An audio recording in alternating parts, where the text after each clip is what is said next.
பகவான் கூறினார், செயலின் விளைவுகளில் பற்றற்று கடமைக்காக செயலாற்றுபவனே துறவியும் உண்மையான யோகியும் ஆகிறானே தவிர வேள்வி நெருப்பை மூட்டாதவனும் செயலற்றவனும் அல்ல.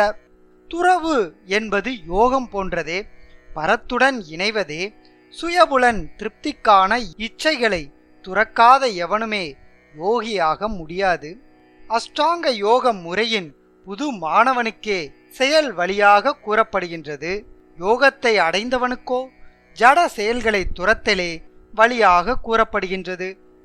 எல்லா பௌதிக ஆசைகளையும் துறந்து பலன் நோக்கு கர்மங்களிலோ புலன் நுகர்வு செயல்களிலோ ஈடுபடாமல் இருப்பவனே யோகத்தை அடைந்தவனாக கூறப்படுகின்றான்.